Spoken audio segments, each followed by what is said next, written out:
Hello everyone and welcome back to Learnosity's webinar series. Thanks for joining us for our second long-term support webinar of 2021. For those newcomers who might be unfamiliar with our long-term support releases, they are strong, complete and stable versions of the products.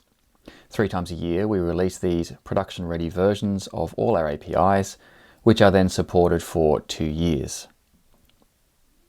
My name is Michael Sharman, I'm the Director of Product at Learnosity and I'm based in our Sydney office. As usual, just some quick housekeeping notes to go over first. You're all on mute, but if you do have any questions throughout the webinar, you can ask them at any time in the control panel. A member of the team will respond to any questions you have via email after the webinar. Customers can log a ticket through our support portal at help.learnosity.com with any follow-up questions. And if you're not a customer, you can drop us an email at any time to marketing@learnosity.com. Anyone who has registered for this webinar will be sent a recording this week. In today's webinar, we're going to be looking at all of the enhancements and new capabilities from our latest long-term support release, 2021.2.LTS. In each of our major releases, we're striving to refine and to improve our assessment tools and user experience. Our latest release focuses on updates designed to improve usability for both learners and content creators. First, let's briefly run through the features and capabilities that we released on the 30th of June across assessment, authoring, and accessibility.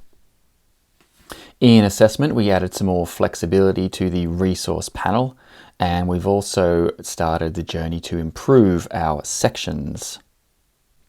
In authoring, we've enabled authors to identify items and activities more easily.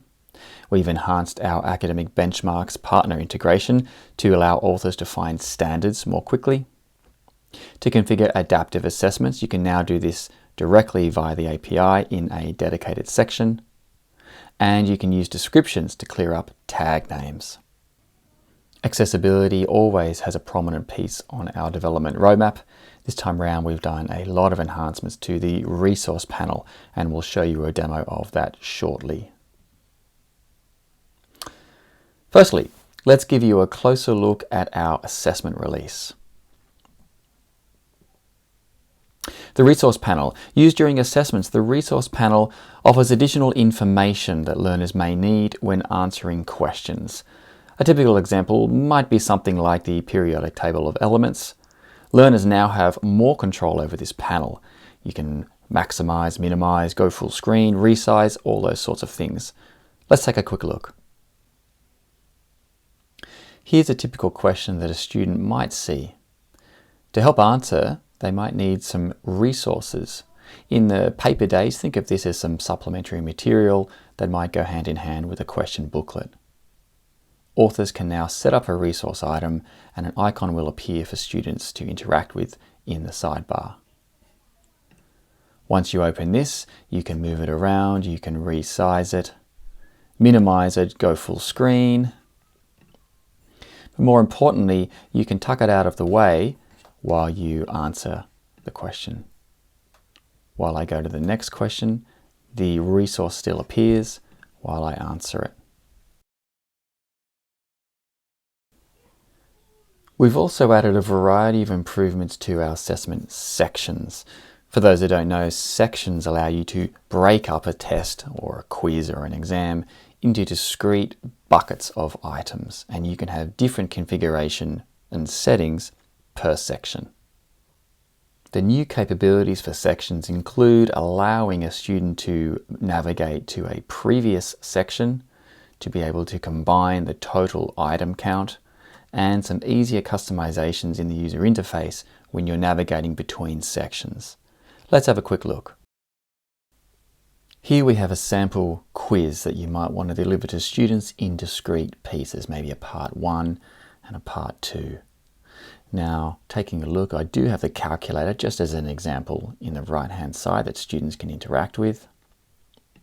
And we can see, although there's only 2 items shown in the table of contents, there are 4 items in total. in the entire quiz. We have a title here telling us that it's part 1 and that it contains 2 questions. As the students attempt and move on,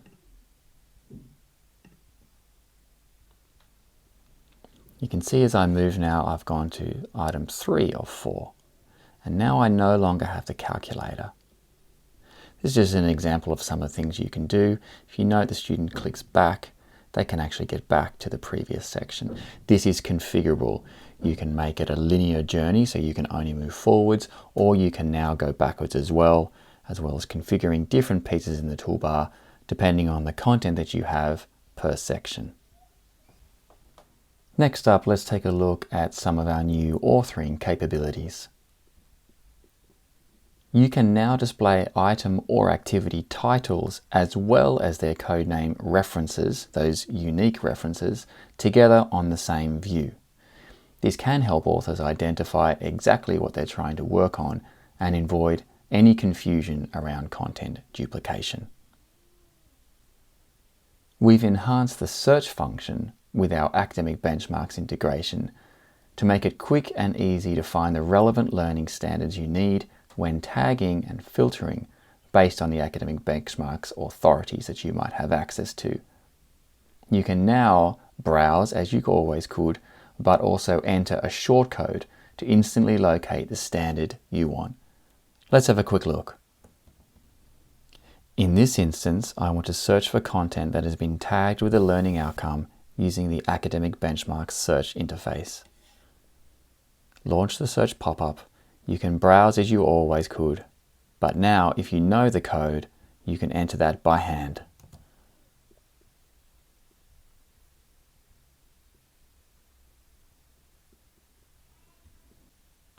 Content creators using the Author API can now configure adaptive assessments directly via a dedicated section. This makes the process easier as there's now no need to edit the activity source.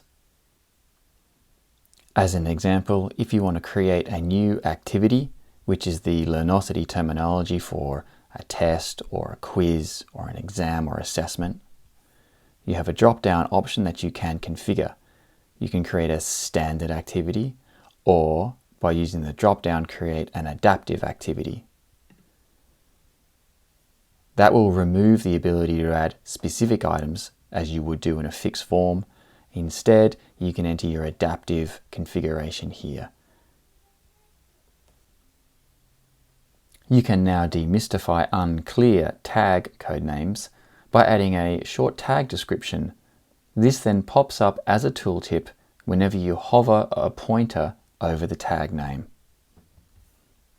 As an example, if I'm creating a new item and I want to give it a tag, I can search for, say, depth of knowledge. Once I find that, I can see the tag is depth of knowledge 1, 2, 3, or 4. But I also have a description telling me more detail, recall and reproduction, skills and concepts, etc. Once I choose this, I lose that description. Once I hover over, I can now see that. And finally, let's give you a closer look at some of the accessibility things we've done this release. At Learnosity, we do believe that inclusive assessment products are simply better assessment products. And here's a perfect example of why that's the case. The resource panel now provides full keyboard control, which includes skip to functionality to jump from the resource panel back to the question. While this feature is primarily to assist those who don't use a mouse, it also has the added benefit of enabling power users to work more efficiently. As an example of using the resource panel using the keyboard only, I can launch the panel, move in and have a look at keyboard instructions, move across, skip back to the question, skip back into the resource panel. I can minimize, maximize, and I can also resize the panel, or using the keyboard. And that concludes our general overview of our second long-term support release of the year, 2021.2.LTS. Each release that we do is the result of 4 months of intense effort across the development, design, and the product teams in our efforts to constantly solve problems for our customers. Of course, we're already working on the next long-term support release, 2021.3.LTS, which will be available in 4 months' time in early October. Stay tuned for even more features then. Thanks for tuning in today. If you do have any questions, customers can log a ticket at help.learnosity.com. And if you're not a customer, please email marketing@learnosity.com. And if you've already asked a question, we'll follow up shortly via email. We're looking forward to hearing from you, and I will see you next time.